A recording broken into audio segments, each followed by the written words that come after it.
America के inflation के data आ गए हैं, फेड चेयरमैन की टेस्टिमोनी भी खत्म हो गई है, मिडिल ईस्ट में टेंशन भी बढ़ रही है, फिर भी गोल्ड और सिल्वर ना ऊपर भाग रहे हैं ना नीचे टूट रहे हैं। आखिर मार्केट किस बड़े ट्रिगर के इंतजार में है? चलिए सिर्फ 2 मिनट में समझते हैं। नमस्कार ट्रेडर्स, मैं हूं चांदनी कपूर, रिसर्च का आधार कमोडिटी समाचार से। इस हफ्ते मार्केट को हिलाने वाली कई बड़ी खबरें आई, लेकिन गोल्ड और सिल्वर दोनों ही अपने रेंज के अंदर ट्रेड करते नजर आए।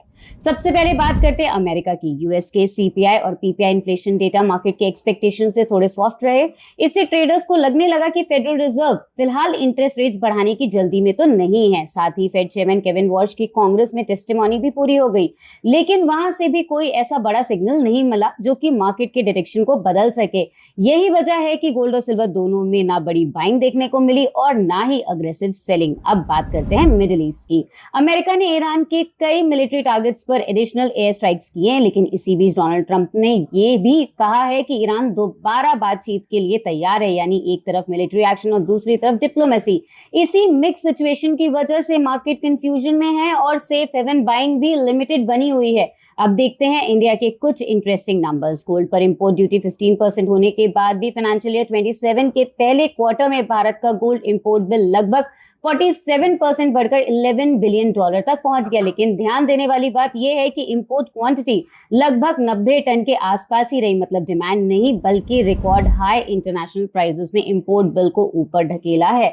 वहीं सिल्वर में बिल्कुल उल्टा ट्रेंड देखने को मिला है। सिल्वर इंपोर्ट बिल लगभग 43% गिर गया और इंपोर्ट क्वांटिटी में 72% की बड़ी गिरावट भी देखने को मिली है। इसका सबसे बड़ा कारण रहा है गवर्नमेंट के स्ट्रिक्ट इंपोर्ट रूल्स और लाइसेंसिंग सिस्टम। अब बात करते हैं ट्रेडिंग लेवल्स की। कॉमेक्स गोल्ड का मेजर सपोर्ट $3,940 और रेजिस्टेंस $4,140 से $4,220 के बीच का बना हुआ है। जब तक गोल्ड $4,220 के ऊपर सस्टेन नहीं करता, तब तक बड़ी रैली की संभावना कम रहेगी। एमसीएक्स गोल्ड में 1,40,000 का सपोर्ट है और 1,45,500 का रेजिस्टेंस बना हुआ है। सिल्वर की बात करें तो कॉमेक्स सिल्वर में $57 से लेके $54.50 का सपोर्ट जोन है और $60 से $61.50 रेजिस्टेंस जोन बना हुआ है। एमसीएक्स सिल्वर में 2,17,000 से 2,10,000 सपोर्ट और 2,29,000 रेजिस्टेंस का लेवल काफी इंपॉर्टेंट रहेगा। फिलहाल सराफा बाजार पूरी तरह वेट एंड वॉच मोड में है। सबसे बड़ा सवाल यही है कि क्या गोल्ड $4,220 के ऊपर ब्रेकआउट देकर नई तेजी शुरू करेगा या फिर रेंज ट्रेडिंग ही कुछ और हफ्तों तक जारी रहेगी। अपनी राय हमें कमेंट सेक्शन में जरूर बताएं और ऐसी रिसर्च बेस्ड एडवाइजरी के लिए अभी के अभी संपर्क करें। तब तक के लिए bye bye, happy and safe trading. Investment in securities market are subject to market risks. Read all the related documents carefully before investing.